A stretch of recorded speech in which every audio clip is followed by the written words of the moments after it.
তৃণমূলের পরিষদীয় দলে ভাঙন, পশ্চিমবঙ্গের রাজনীতিতে নতুন অধ্যায়। সুধী উপস্থিতি, আজ আমি পশ্চিমবঙ্গের সাম্প্রতিক রাজনৈতিক পরিস্থিতি নিয়ে নিরপেক্ষভাবে কিছু কথা বলতে চাই।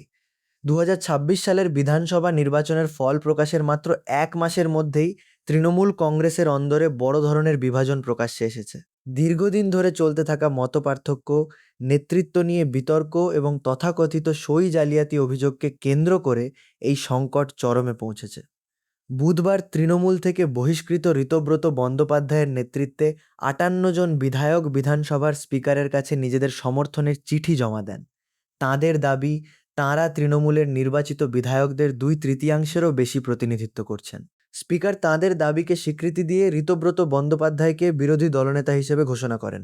অন্যদিকে মমতা বন্দ্যোপাধ্যায়ের নেতৃত্বাধীন তৃণমূল এই ঘটনাকে দলবিরোধী কার্যকলাপ হিসেবে দেখছে। দলের পক্ষ থেকে ইতিমধ্যে সমস্ত সাংগঠনিক কমিটি ভেঙে দেওয়া হয়েছে এবং নতুন করে সংগঠন গঠনের প্রক্রিয়া শুরু করার কথা জানানো হয়েছে। এই রাজনৈতিক সংঘাতের কেন্দ্রবিন্দুতে রয়েছেন অভিষেক বন্দ্যোপাধ্যায়ও। বিদ্রোহী শিবিরের অভিযোগ, পরিষদীয় দলের নেতৃত্ব নির্ধারণে স্বচ্ছতার অভাব ছিল।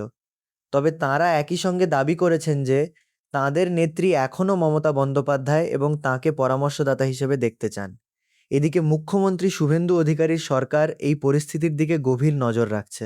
বিদ্রোহী বিধায়কেরা জানিয়েছেন তারা দায়িত্বশীল বিরোধী দলের ভূমিকা পালন করবেন এবং সরকারের ভালো কাজকে সমর্থন করবেন, আবার প্রয়োজন হলে সমালোচনাও করবেন।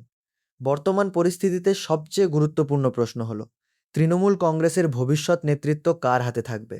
দলের প্রতীক ও সাংগঠনিক নিয়ন্ত্রণ কোনো পক্ষের কাছে থাকবে এবং এই বিভাজন পশ্চিমবঙ্গের রাজনৈতিক সমীকরণকে কতটা প্রভাবিত করবে?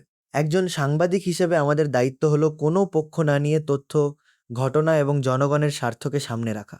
গণতন্ত্রে মতভেদ স্বাভাবিক, কিন্তু সেই মতভেদ কিভাবে রাজনৈতিক ভবিষ্যৎকে প্রভাবিত করে সেটাই এখন দেখার বিষয়। ধন্যবাদ।